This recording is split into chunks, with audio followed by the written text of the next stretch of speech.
سبيل الدموع سبيل مريح تنهدى يا صاحي كي تستريح. بسم الله الرحمن الرحيم نحمده ونستعينه ونعوذ بالله من شرور أنفسنا ومن سيئات أعمالنا من يهد الله فلا مضل له ومن يضلله فلا هادي له ونشهد أن محمدا عبده ورسوله. قال المؤلف رحمه الله تعالى ونفعنا في علومه في الدارين آمين. قال رب اشرح لي صدري ويسر لي أمري واحلل عقدة من لساني يفقهوا قولي. Rabbi yassir wa la tu'assir, Rabbi tamim bil khair ya karim. Amma ba'du. Jadi alhamdulillah, pertama-tama sekali seperti semua-semuanya kita bagi tahu kesyukuran kita kepada Allah Subhanahu wa taala. Berterima kasihlah kita pada Allah Subhanahu wa taala dengan kasih sayang daripada Allah Subhanahu wa taala. Di malam ni kita dapat sama-sama lagi dalam satu pengajian yang kita akan teruskan dalam pengajian fiqh kita untuk kita mendalami dalam masalah ibadat kita. Jadi dalam fiqh ni tadi, termasuk dalam rubuk fiqh ni ada pokok rubuk panggil rubuk ibadat. Dari segi masalah sembahyang kita, puasa kita, zakat kita, dan juga dalam fiqh ni juga ada dari segi rubuk munakahat, nikah kahwin kita. Masalah bernikah kahwin. Kerana dalam setiap manusia ataupun kita semua orang ni, semua orang berhajat pada nikah dan kahwin. Dan bila mana kita nikah dan kahwin ni tadi, maka perlulah kita duduk dalam atoge, dalam lingkungan yang mana Islam ajar kepada kita. Kerana dalam masyarakat kita ni, ada orang yang bukan Islam. Tapi bila mana dia bukan Islam, maka dia lingkungan dalam kehidupan dia, bentuk rupa apa yang dia buat bukan berlandaskan ilmu daripada Allah Ta'ala yang diajar oleh Nabi SAW yang dipanggil sebagai Islam. Begitu juga dalam rubuk fiqh ni tadi ada rubuk jenayat. Orang panggil dalam masalah kita bunuh balas. Apa saja dalam masalah kita menyakiti sesama kita manusia, ada hukumnya dia. Dan begitu juga dalam fiqh ni tadi ada masalah orang panggil jual beli, gadai, sewa menyewa, masuk dalam hukum fiqh ni tadi. Jadi dalam kehidupan kita seharian ni tadi, maka kita tak boleh tidak berlaku dalam diri kita ada rubuk ibadat, ada rubuk muamalat, ada rubuk munakahat, ada rubuk iaitu jenayat. Empat rubuk ni tadi tak boleh lari dalam kehidupan kita. Jadi kita Allah Ta'ala pilih dalam pengajian kita di hari ini, kita sambung dalam pengajian kita dapat masuk dalam hukum fiqh kita. Tapi dalam hukum fiqh kita masuk pada yang pertama rubuk ibadat. Kita telah masuk minggu terdahulu iaitu dalam masalah ambil air sembahyang. Jadi kenapa yang diwayak dulu, kenapa kita kena ambil air sembahyang dulu sebelum daripada sembahyang? Kenapa tak boleh kita terus beribadah kepada Allah Subhanahu Wa Taala terus? Sampai kita kena bersuci diri dulu, baru boleh kita nak beribadah, nak sembahyang ni tadi. Kalaulah sampai kita ada air sembahyang sekalipun, kalaulah kita ni masih lagi ada dalam fikiran kita berbentuk fikiran yang membawa kepada serabut dunia ni tadi, sehingga kan Allah Subhanahu Wa Taala perintah pada kita jangan lagi sembahyang. Wa antum sukara, kamu masih lagi khayal atau mabuk dengan kehidupan dunia ni tadi, jangan lagi sembahyang. Sama ada mabuk bentuk khayal yang sungguhnya, orang panggil mabuk apa? Daun ketum, daun mabuk dari segi candu, arak, bia, debu dan sebagainya, dadah dan sebagainya. Allah Subhanahu Wa Taala tak izin lagi kita sembahyang. Dan ulama tasawuf bagi tahu kata jangan sampai kita mabuk kepada dunia.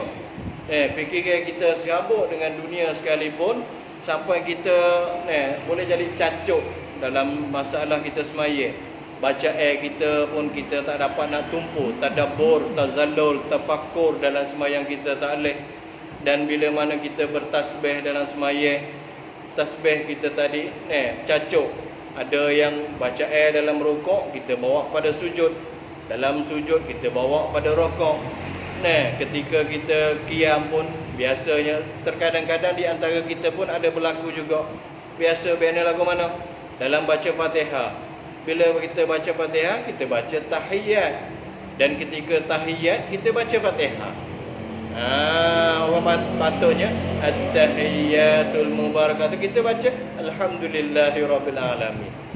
Terkadang-kadang biasa dalam kalangan kita ada ghalibnya cacuk dari segi masalah bacaan tu. Sebab itu dalam fiqh ni dia tahu belaka. Ada di antara kita dah biasa buat lagu tu, kebanyakannya. Maka buku fiqh masuk dalam kitab bagi tahu kata masalah cacuk dalam masalah sembahyang kita. Bila kita mabuk dalam masalah dunia ni tadi, menyebabkan kita tak khusyuk dalam sembahyang, tak dapat penumpuan kita kepada sembahyang. Maka kita tengok di sini dalam fiqh dia ajar kepada kita sebelum daripada nak sembahyang. Kerana sembahyang adalah kepala bagi segala amal ibadat. Amal ibadat yang hebat tara mana sekalipun nak banding dengan sembahyang tak boleh. Kerana sembahyang ni kita berdepan dengan Allah Subhanahu Wa Taala. Nabi SAW beritahu, sallu kama ra'aitumuni usalli. Sembahyanglah kamu seperti mana kamu tengok aku sembahyang. Bagaimana Nabi SAW sembahyang dalam keadaan dia tu tawajuh kepada Allah Subhanahu Wa Taala sampai sembahyang bengkak-bengkak kaki, bengkak-bengkak betih Nabi SAW ni tadi bekak. Supaya kita kalau sembahyang kita berdiri lama sampai kita jadi lengah. Lengah tu peringkat yang pertama je baru. Masuk pada peringkat yang kedua, maka kita punya urat jadi bekak. Maka kita punya betih tadi jadi biru dah. Lepas pada tu maka pecah, urat tu pecah. Maka jadi berdenai, orang panggil berdenai. Maka betih Nabi SAW begitulah, bekak dan berdenai. Tubik air apa? Air bayar. Tubik air bayar. Kerana berdiri lama dalam sembahyang dia. Jadi dapat mana gitu? Adakah membebankan? Tak. Bukan membebankan Nabi SAW, tapi dalam keadaan dia tu tawajuh kepada Allah, berdepan dengan Allah Subhanahu Wa Taala, kelazatan yang dapat yang dia rasa. Bila kelazatan yang dia rasa tu tadi menghilalkan segala-galanya, fanakan diri, hilang diri pun sendiri hilang. Dapat khusyuk dan kasih pada Allah Taala dalam sembahyang. Lepas tu Allah Subhanahu Wa Taala suruh kita turut Nabi tu sembahyang nak lagu tu, sembahyang nak dapat khusyuk tu. Maka kita ni kena usaha sampai kepada situ. Kerana kita tak dapat merasai sembahyang yang sebenar-benar sembahyang di hari ni, maka kita nampak kata dengar cerita Nabi SAW bekak-bekak kaki, sahabat-sahabat Nabi SAW sembahyang sampai ratus-ratus tabi'in. Kalau kata dalam kalangan sahabat dan tabi'in, maka tabi'in lah yang paling ramai sekali. Di kalangan tabi'in, orang yang paling banyak sekali sembahyang. Sampai di antaranya ramainya sembahyang sampai 100 rakaat, 200 rakaat, sampai nak dekat dengan 1000 rakaat. Di kalangan imam-imam kita sendiri, macam Ahmad Ibn Hanbal. Ahmad Ibn Hanbal selepas dia digodeh, apabila dia ditanya dalam masalah Quran ni dia kodim ke hadis, dia kala ke baru, maka dia telah jawab kata Quran ni kodim sedia kala daripada Allah Subhanahu Wa Taala. Maka dalam kalangan ketika zaman dia tu di bawah kalangan orang panggil orang Mu'tazilah, maka dia situ raja dia sendiri pun dapat fahamai sampai Mu'tazilah.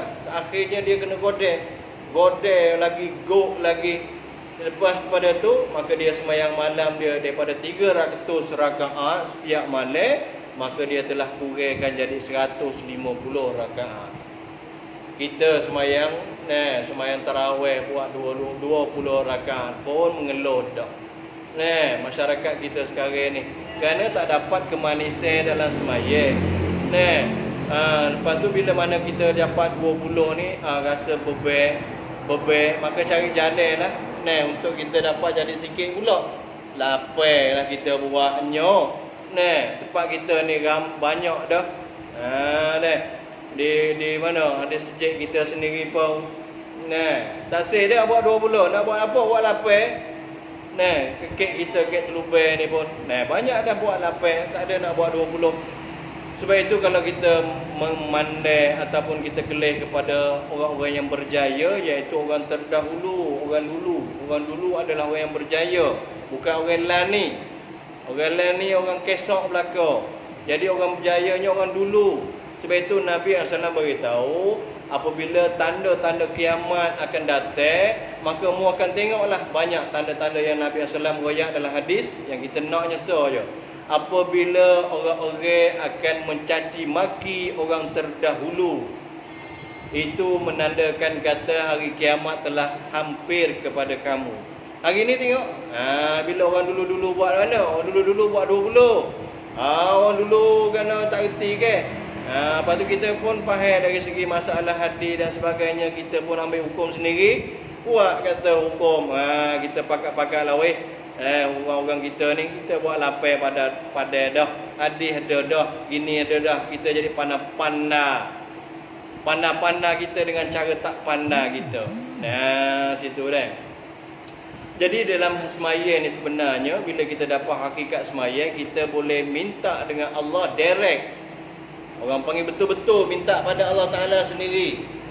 Sebab itu dalam masalah ibadat semaya ni, bukan sekadar kita semayang fardu saja. Lepas semayang fardu tak ada taksir nak semayang sunat. Semayang sunat dia tapung bagi semayang fardu. Dan dalam semayang fardu sendiri tu dia direct pada Allah Subhanahu Taala. Bila kita sempurna semayang fardu, kita sempurna, maka apa yang berhajat dalam akal kita, dalam hati kita nak pada Allah Ta'ala, minta apa-apa, boleh berlaku dah. Tanda buktinya orang terdahulu buat dah. Sampai keledai mati boleh hidup, anak mati lagi boleh hidup, boleh jalan lagi atas air. Kalau kita cerita orang dekat-dekat kita, tok wali dia, di antaranya orang dalam kek petani kita, orang dalam kek Malaysia sana, Kelantan, Terengganu, Kedah, Perak. Lepas tu kalau kita tengok di negeri kita sini, petani, Naratiwan, Setun, orang-orang dipanggil sebagai wali-wali Allah. Banyak benar asbab daripada amal ibadat semaya dia boleh dapat pertolongan.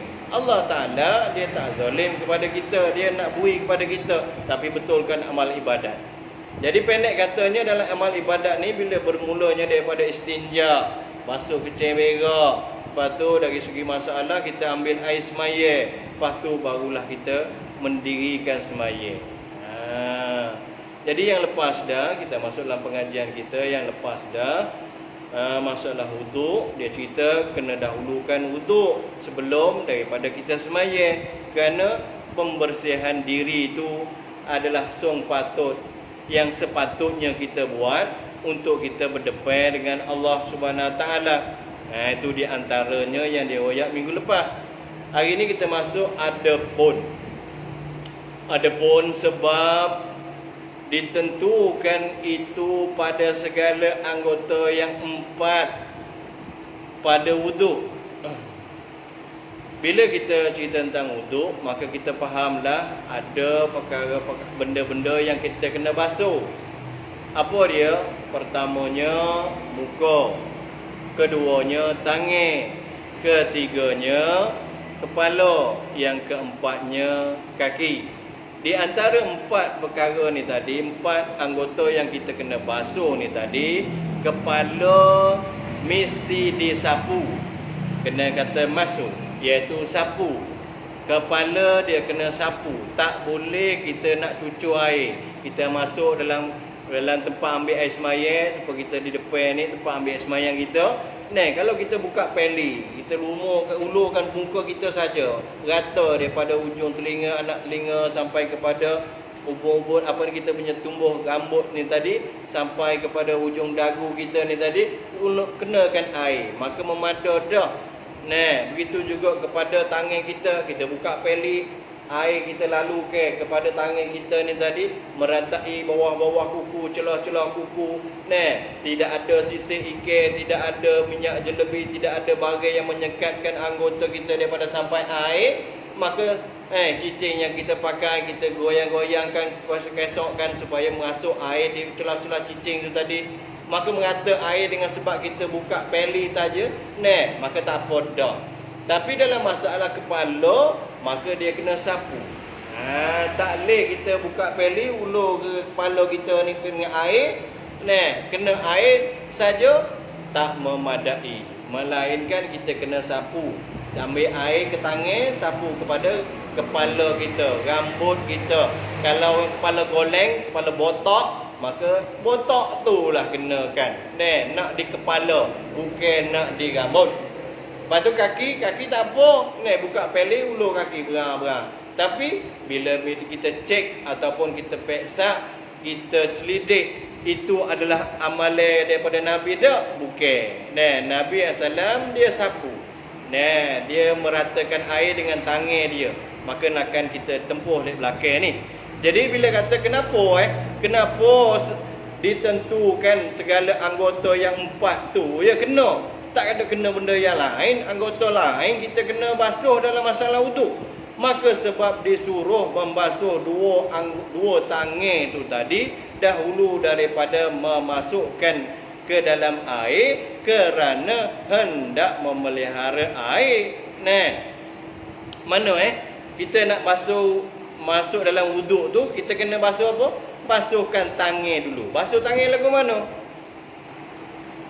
Bila kita ambil air semaya, maka ada cara yang digunakan oleh Nabi SAW, iaitu cara apa? Air yang daripada kendi ataupun inat. Air yang di mana dalam grebol, curah grebol. Maka Nabi SAW ambil daripada situ. Bukan masalah celup lagi ni. Dia tak cerita masalah celup lagi. Celup situ. Jadi masalah air yang dicurah tu, kita kena basuh tangan dulu. Tangan ni kita kena basuh dulu. Pergelangan tangan ni kita basuh dulu. Sebab apa kena basuh? Untuk dia kata, untuk menyatakan kata air ni tadi, jangan kita capurkan dalam masalah kita ambil air semaya. Maka sebab disuruh basuh dua tangan dulu daripada memasukkan dalam air. Bila dalam air, masalah air yang sikit, air yang sebeldi. Kita nak masuk celup, dulu kita ngaji, masuk celup tu, kita kena basuh lek luar dulu tangan kita ni. Basuh lek luar dulu, barulah kita boleh celup. Adapun kita tak ada apa-apa, kita nak celup selalu, tak boleh. Jadi air mustakmal, air yang telah dipakai. Nakkan air yang sedikit, tapi kita boleh ambil air semaya dengan syarat kita curah tangan kita ni air sedikit daripada air kendi ataupun air beldi ni tadi, curah sikit. Lepas curah kita basuh, renyih. Lepas tu barulah kita boleh niat tangan kita jadi pencedok. Situ. Adapun yang keduanya, iaitu dari segi air yang daripada kendi sendiri, kita basuh tangan kita dulu. Dah situ. Kemudian kutu dia kata, kerana hendak memelihara air itu daripada cemar. Sebab kita bila celup, tak ada kita basuh dulu, masukkan air dalam air sedikit kendi dalam beldi tadi, air itu jadi cemar dan luput, air jadi kurang. Situ. Dan sebab disuruh berkomo-komo, basuh tangan dulu, lepas tu kita komo. Ni kenapa kena komo-komo? Dan memasukkan air ke hidung supaya mengetahui akan sifat air. Orang panggil dari segi kebaikan. Kebaikan dengan kita buat amalan tu tadi. Mana kita komo-komo. Lepas tu kita masukkan air dalam hidung. Dulu dia royak. Kena baik nak masukkan komo saja ke ataupun nak masuk air hidung. Buat komo 3 kali. Buat tui. Komo 3 kali. Lepas tu masuk hidung 3 kali. Ataupun kita masuk mulut sikit, masuk dalam hidung sikit. Tu 2-3 cara lepas dah kita royak dah dalam kitab ni. Jadi bila kita masukkan air dalam mulut, kita berkomo-komo. Lepas tu kita masukkan air dalam hidung. Apa dia punya kebaikan dalam situ yang Islam nyusuk? Dia kata dapat mengetahui akan sifat air daripada rasanya, baunya dan warnanya. Bila kita cium, tahu air ni bau apa? Air bau bangkai. Bila kita tahu kata air bau bangkai, air tu tak boleh buat ambil semaya dah lah. Kita ambil air tu, kita nak masukkan dalam mulut kita. Air bau rasa darah. Rasa darah.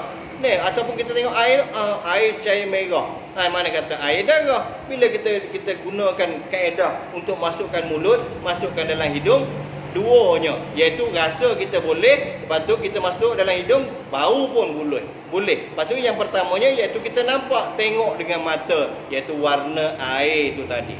Dan sebab itulah didahulukan berkomo-komo kerana memuliakan mulut. Orang panggil sebab kita komo tu yang keduanya, sebabnya iaitu mulut ni bagai mulia, maka kita kena basuhlah mulut kita.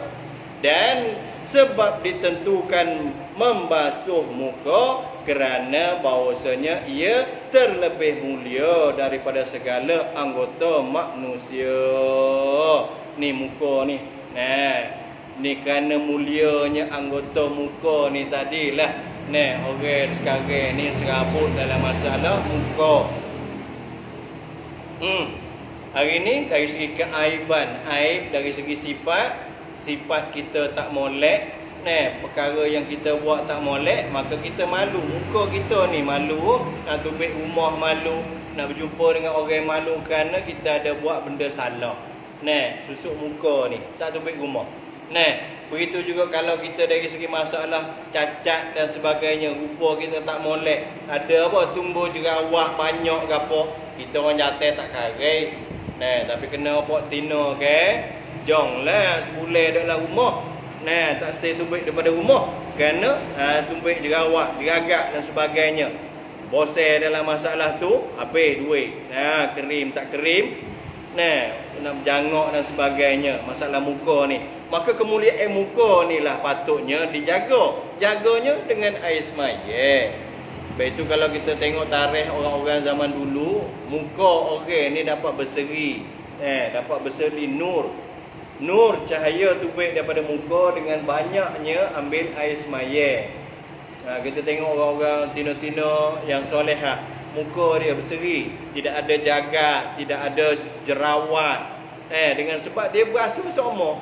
Basuh dengan kita ambil air semaya ni satunya. Dia dapat dua fadilat. Satunya dapat pahala, kita ambil air semaya. Yang keduanya kita dapat menjaga kebersihan muka kita. Yang ketiganya, muka kita tak ada benda cemar lah. Nak masuk ke apa, ibu-ibu kumel ke apa, tak ada nak masuk dalam muka kita. Nak buat ke apa jadi hitam dan sebagainya, jagat dan sebagainya, jerawat yang tak ada nak tumbuh. Sebab kita duk jaga. Basuh dengan air semaya kita sokmo-sokmo. Tapi bila semaya pun tak, semaya pun tak, apa ambil semaya tak jugalah. Bila tak juga ambil semaya, itulah tumbuhlah ni bergaduh dengan krim dan sebagainya. Habis. Dan wuduk diambil daripada wadu'ah, iaitu elok. Dan bersih. Orang panggil air semaya ni elok dan bersih. Bila kita ambil air semayang, dia mengelokkan diri kita. Bila kita ambil air semayang, dia membersihkan diri kita. Dan muka itu terlebih sebenarnya dielokkan. Muka ni lah yang kita kena perbaiki, perelokkan. Maka elokkanlah muka kita dengan air semaya. Dan dibersihkan bersihkan muka ni lah kena jaga. Kemudian sebab disuruh membasuh dua tangannya, basuh dua tangan. Sebab apa kena basuh dua tangan? Kerana adalah keduanya tangan ni tadi tempat berusaha, tempat kita buat kerja, mencari yang halal.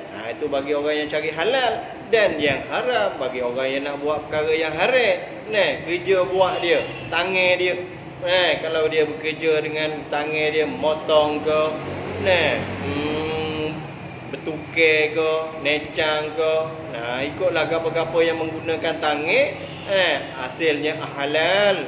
Dan juga boleh juga mencuri ke, mengkhianat dan sebagainya, hasil daripada tangan juga, jadi yang haram. Dan tempat berpegang-pegang, bagai tangan kita ni lah tempat megek, maka patutlah kita sucikan kedua tangan tu. Pada zahirnya nampak kita bersihkan tangan saja, pada hakikatnya kita bersihkan apa yang kita buat. Buat pada benda yang halal, buat pada benda yang haram, kita membersihkan dengan wuduk. Kemudian disuruh sapu kepala. Sapu kepala kerana mulianya kepala dan lagi dapat baginya bahagian daripada yang demikian itu, kepala lah yang tertinggi sekali. Maka sebab itulah kena sapu. Basuh dengan cucuk air saja tak memadai. Dan diringankan kepadanya kerana pada ghalib tertutup.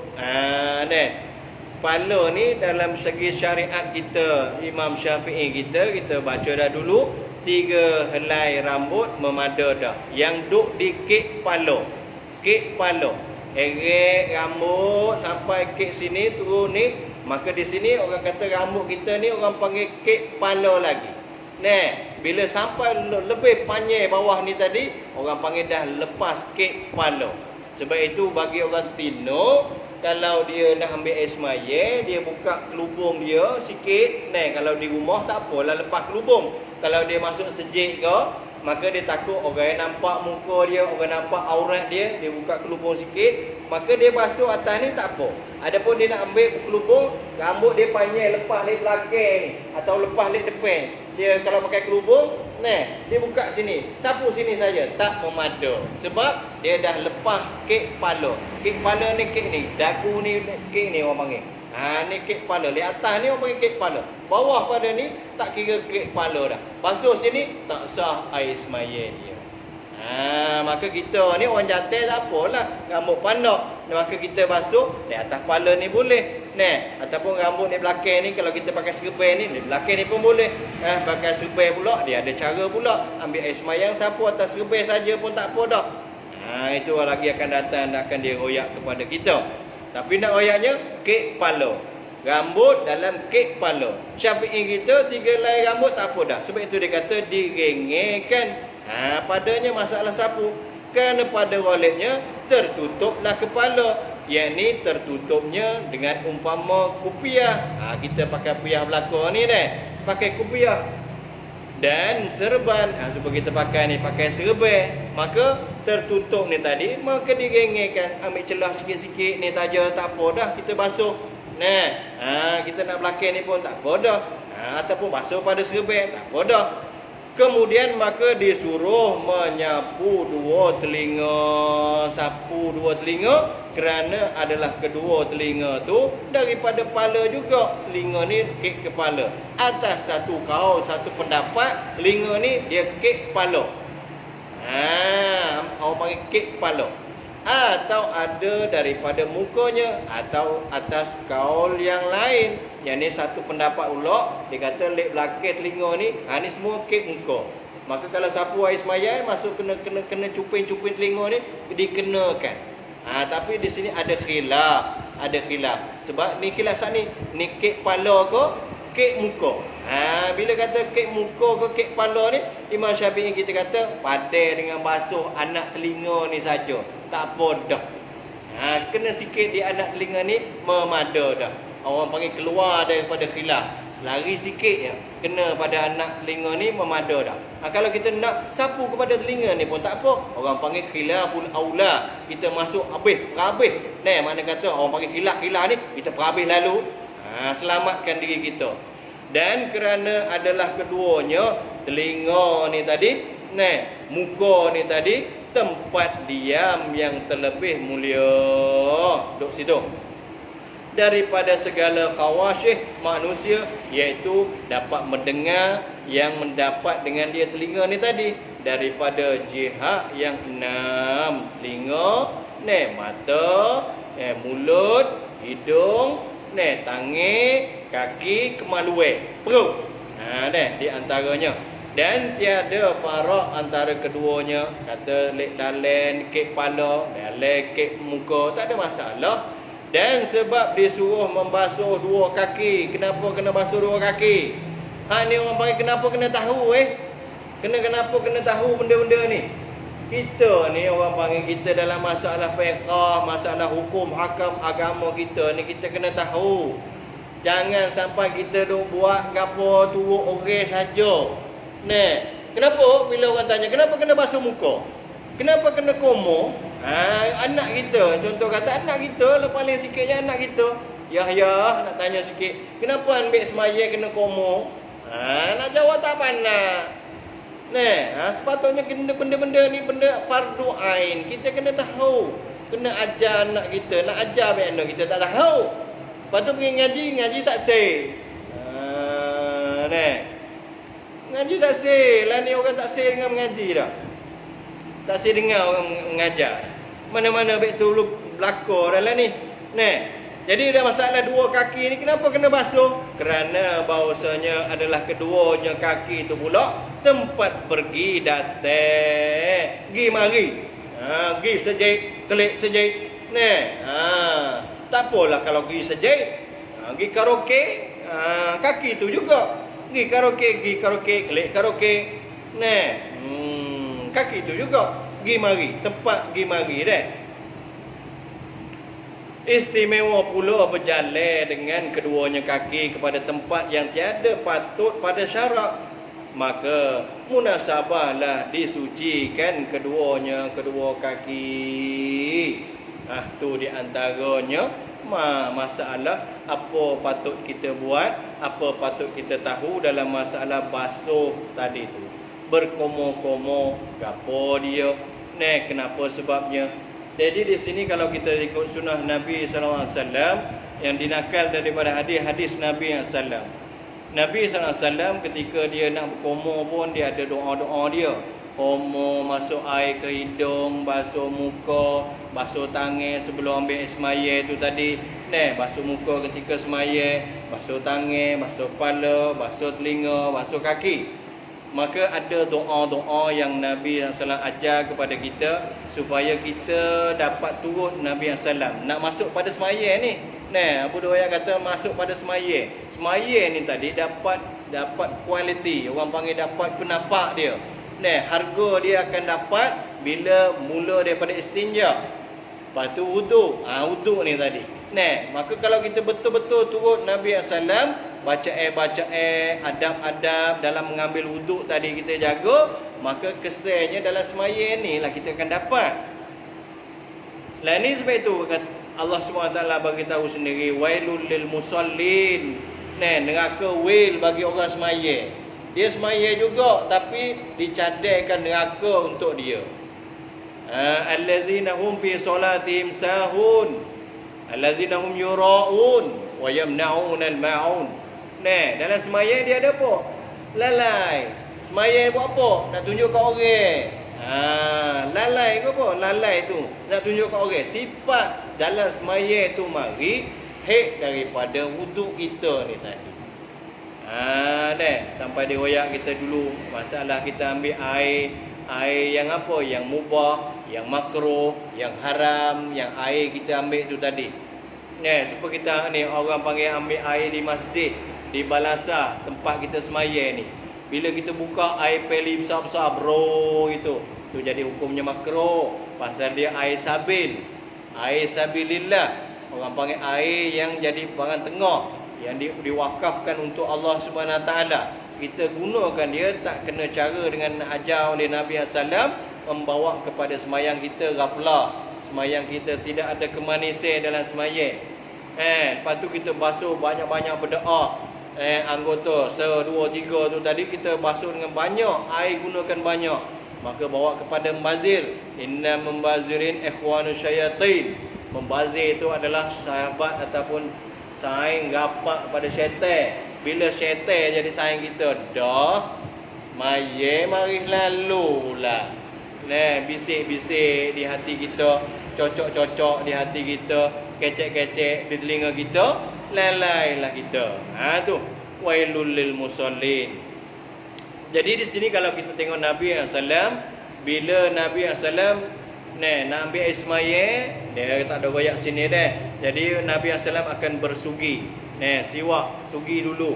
Nabi SAW bagi baca doanya, Allahumma bayyid bihi asnani. Allah Subhanahu Wa Taala minta kepada Allah Taala supaya membersihkan segala gigi-gigi Nabi sallallahu alaihi wasallam. Dia baca doa. Lepas tu Nabi SAW akan basuh tangan dulu. Lepas bersugi, basuh tangan. Curah seperti ni nak kita ajar, basuh tangan dulu. Cuci tangan ni, tapak tangan. Pergelangan tangan kita ni kita basuh. Kedua-dua tangan. Nabi SAW akan baca, Allahumma hafiz yadi min ma'asiyatika kullah. Ya Allah, jagalah tangan aku ni daripada buat maksiat engkau semua sekali. Tak usah kena kepada dua tangan aku ni buat maksiat kepada kau. Nabi SAW baca doa ni. Kita tak reti baca Arabnya, kita baca Jawi.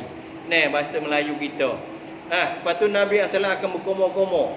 Nabi SAW berkomo-komo, Nabi SAW baca Allahumma a'ni ala zikrika wa syukrika. Allahumma sakini min haudi nabika sallallahu alaihi wasallam kasan la adma'u ba'dahu abadan. Ya Allah, kayakanlah aku daripada ingat kepada engkau dan syukur kepada engkau. Ni komo, kita komo mulut kita ni ingat, zikir, sebut pada nama-nama Allah, zikir, boleh berzikir. Jadikanlah lidah kita, mulut kita ni nak berzikir ke Tuhan, nak bersyukur ke Tuhan. Ya Allah, jadikanlah mulut aku ni nanti lek belakang tu boleh minum daripada telaga Kausar Nabi engkau, Nabi sallallahu alaihi wasallam, yang mana selepas minum dia tidak akan dahaga dan tak dahaga buat selama-lamanya. Nabi SAW minta ketika buat komo. Hui. Lepas tu Nabi SAW akan apa? Basuh muka. Nabi SAW basuh muka. Nabi SAW baca Allahumma bayyid wajhi yauma tabyadu wujuh wa taswadu wujuh. Ya Allah, cerahkanlah muka aku ni. Cerahkanlah muka aku di mana hari yang mana cerah, iaitu hari kiamat. Hari kiamat ni akan ada cerah. Walaupun hadis Nabi SAW beritahu di akhirat sana, iaitu matahari ni dia ada di padang mahsyar, iaitu Allah Ta'ala rapatkan matahari sebutir ni tadi pada diri manusia ni sejekar di atas ubun-ubun dia. Ni matahari, bumi daripada tembaga. Walaupun begitu panasnya matahari dan juga bumi pada tembaga, adakah semua orang akan nampak? Ada orang akan nampak cerah matahari ni cerah? Tak. Padahal di akhirat sana Allah Ta'ala jadikan dunia akhirat iaitu gelap gelita. Bermula daripada alam kubur, maka gelaplah buat selama-lamanya. Lepas tu di mahsyar masa gelap buat selama-lama. Lepas tu lepas mahsyar mizan pun gelap. Lepas pada mizan sirat pun gelap. Tidak ada cahaya sikit apa. Matahari supaya saat ni di mahsyar ada matahari, tapi cerahnya matahari tadi disusuk oleh Allah Subhanahu Wa Taala. Tapi bila mana situ orang yang ada air semaya, muka dia akan dicerahkan oleh Allah Taala. Sebab itu Nabi SAW ajar kita doa basuh muka Allahumma bayyid wajhi yauma tabyad wujuhu taswadul wujuh. Ya Allah, cerahkanlah muka aku ni di hari pencerahan sana, yang mana semua orang akan muka dia gelap. Jadi muka aku ni cerah. Dengan cerah inilah kita akan dikenali oleh Nabi SAW. Sebab semua orang gelap. Bila semua orang gelap, ada muka-muka yang cerah ni. Nabi SAW akan kenal, inilah umat aku ni. Inilah umat aku ni. Sebab ada cerah ni. Sebab apa boleh cerah? Sebab air semaya ni lah. Kita ambil semayang saja, tak ada baca doa, tak ada gapo, tapi tak sempurna lah kita punya wuduk tadi. Sebab wuduk ni sempurna dengan wuduk yang dilakukan oleh Nabi SAW. Nabi SAW baca doa, kita baca doa ratai. Tak reti pada bahasa Arabnya, kita bacalah dengan bahasa Melayunya. Ya Allah, cerahkanlah, putihkanlah muka aku. Di mana hari yang mana muka semua orang gelap, jadi cerahkanlah muka aku. Waktu kita basuh muka ya, masuk muka kita. Dan ketika kita basuh tangan, Nabi SAW ajar Allahumma a'tini kitabi biyaminih wa hasibni hisaban yasira. Ya Allah, minta kepada Allah Ta'ala berilah aku kitab nanti daripada tangan kanan. Kerana di padang mahsyar nanti, bila Allah Subhanahu Taala panggil sorang, bermula daripada orang yang bernama seperti nama Allah Subhanahu Taala, Abdul Rahman, Abdul Ghafur, Abdul Ghani, Abdul Halim. Ada nama Allah SWT. Orang ni dulu-dulu ni. Tapi Halim saja tak boleh. Dia kena boh dengan Abdul. Nama Allah nak buat nama Allah seorang tak boleh. Dia kena tambah nama Abdul. Abdul ni hamba bahasa Arabnya. Melayu kita hamba. Hamba Allah. Abdullah. Tak apa letak Allah sote tak boleh. Halim saja. Tak boleh. Rahman saja tak boleh. Dia kena Abdul belakang. Abdul di depan. Lepas pada tu orang yang ada nama seperti nama nabi-nabi. Nama-nama nabi-nabi. Adam saja. Tak apa tak buat Abdul pun tak apa, buat Adam. Nama siapa? Idris tak mari. Idris. Ayub. Ada. Ada nama-nama nabi. Maka orang ni akan di belakang pula. Lepas pada tu orang yang ada sabit nama dia dengan nama orang-orang yang soleh, orang yang dekat dengan Allah Taala. Tu kita ceklah, cek nama kita. Ada tak situ? Tak ada, nama kita pelik-pelik. Nama pelik-pelik di belakang tu. Lepas tu apatah lagi kita orang Melayu, tak kira lah kalau orang lek jawab partai kita ni tak apalah, orang panggil kek Melayu kita ni boh nama beg ni. Tapi kalau orang belah di atas tu, contoh kata Chiang Mai, Chiang Rai, orang Islam. Lepas tu nama Melayu ada tak? Terkadang-kadang goleknya ada lah. Terkadang-kadangnya tak ada nama Melayu. Nama apa? Etong. Kita tak pandai nak sebut nama orang Cie ni. Jadi nama pelik-pelik, tak ada nama Melayu langsung. Tak ada nama-nama super sani royak ni. Maka dia hisap dia di belakang tu. Kalau kita kek rumah kita ni, kalau dulu orang panggil nama apa? Nama apa? Kuntum. Nama apa? Bunga. Melur. Nama bunga, melur. Kemboja.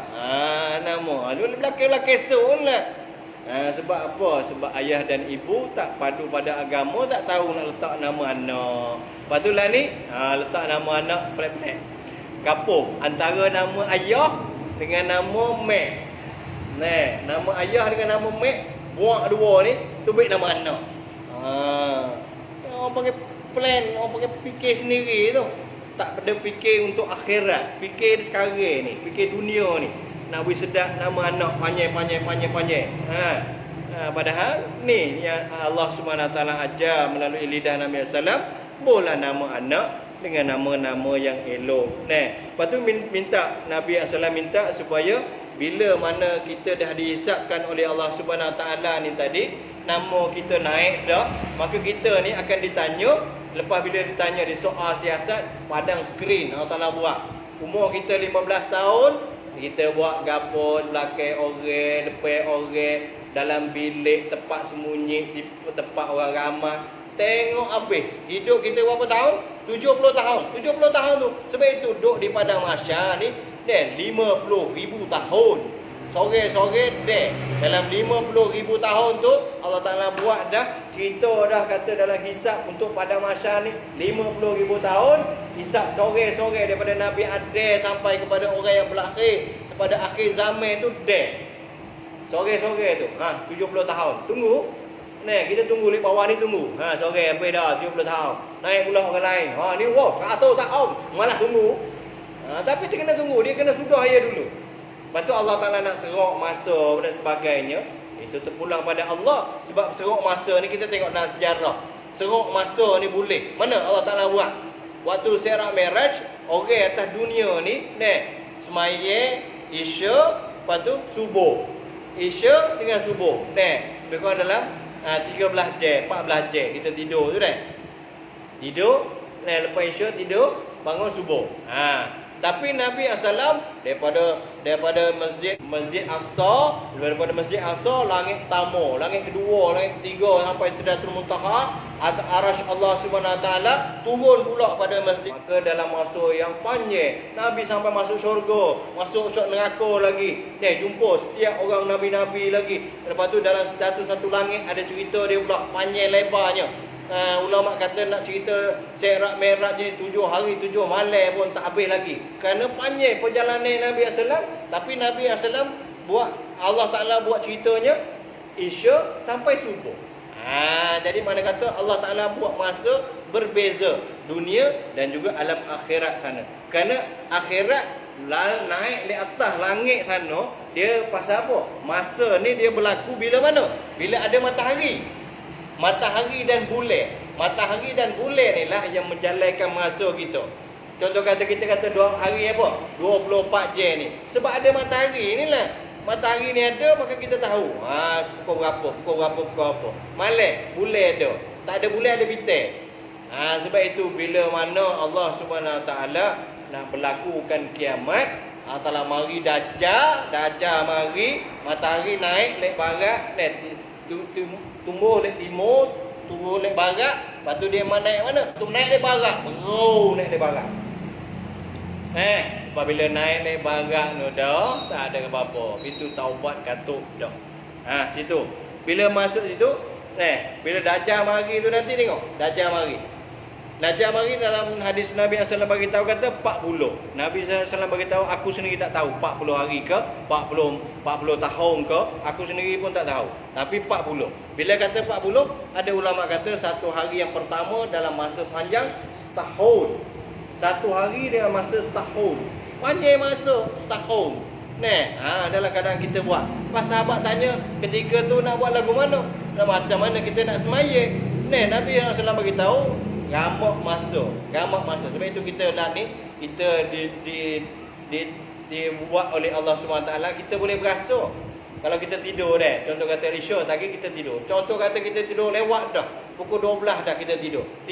Tapi masa kita hidup ni 40 tahun, 50 tahun. Kita boleh gamak. Tak kita bangun nak keceng. Bila kita bangun keceng kita tengok jam. Pukul 3 dah. Sokmo bangun pukul 3. Bangun pukul 3. Maka kita akan dapat tahu. Bila kata putus sampai puela kita tidur, kita bangun, ni pukul 3. Dalam sejam lagi subuh. Maka kita akan sembahyang subuh situ lah. Ada pun kita kata matahari ni tadi naik, maka kita tak tahu kata wela tengah hari lagu mana. Dalam masa kita kerja buat ni, letih kita tara ni, sokmo tagih orang baik. Maka kita akan dapat tahu perkara yang kita buat, benda yang buat tu melazimi dalam kehidupan kita. Kita akan tahu kata wela ni tadi, Zuhur baik ni, Asar baik ni, Maghrib baik ni, Subuh baik ni, dalam masa tu tadi. Akan kita dapat.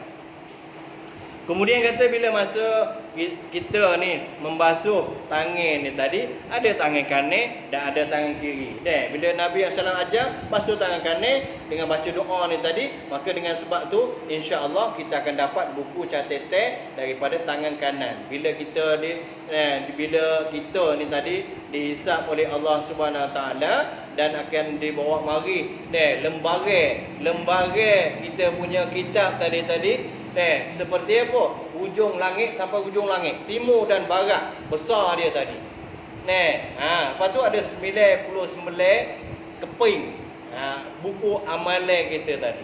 Maka dia boyak lepas tu dia akan digulung, maka kita akan terima. Supaya kita terima apa? Syahadah daripada raja macam tu. Dia kena kelepek tangan dulu tu ambil. Dengan Allah Subhanahu Wa Taala bagi tu, mudah-mudahan kita akan dapat daripada tangan kanan kita. Bila dapat tangan kanan, maka berjayalah kita. Ada satu lagi yang akan dapat daripada tangan kiri. Sebab itu Nabi SAW bila basuh tangan kanan baca saat ni doa. Lepas tu baca doa dalam masalah tangan kiri pula. Allahumma la a'ti kitabi bishimali wala min wara'i zahri. Ya Allah, bila baca doa basuh tangan ni tadi, baca doa Allahumma la a'ti kitabi bishimali wala min wara'i zahri. Baca. Apa makna dia? Ya Allah, janganlah dengan sebab dengan tangan kiri aku ni tadi aku akan dapat buku catatan tangan kiri. Dan janganlah juga dapat buku catatan daripada dek belakang. Dek belakang ni. Dia akan tembus surat dan mari pergi mari di perut, mari tembus dek belakang. Ambil. Nah, pasal kita akan dapat daripada depan. Bukan kita dapat daripada belakang. Bila mari depan, dia akan tembus daripada perut. Nah, dapat dek kanan tangan kiri. Bila dapat dek tangan kiri ni lah bermakna kita ashabus shimal. Nah, dalam surah Waqiah, ashabus shimal menuju pada neraka. Nah, kalau nak menuju pada syurga, ashabul yamin. Nah, itulah buku catatan tangan kanan, buku catatan tangan kiri. Ni penentuan bagi diri kita. Sebab itu Nabi yang salah ajar dalam masalah kita ni tadi, ambil ais maya pun ada doa-doa dia. Kalau kita baca turut Nabi SAW, insya-Allah, summa insya-Allah kita akan selamat. Tapi bila tak tahu, buku tak tahu, tak say ambil tahu, tak say mengaji, maka tak tahu. Tak tahu duk atas dunia, turut orang yang tahu. Kalau orang tahu sungguh-sungguh, tak apa. Kalau orang tak tahu, orang yang kita turut tu pula, dia kesok pada jalan lain, maka tak sapalah kita kepada tempat yang nak dituju. Kemudian kata dan lagi makna kata basuh kepala ada bacanya, basuh telinga ada bacanya, telinga kanan, telinga kiri, lepas tu basuh kepada kaki pun ada bacaannya. Insya-Allah kita akan hubung minggu depan. الرحيب الفسيح تنحى يا حزن واهجر فؤادا توكل بجد بعزم فصيح فإني علمت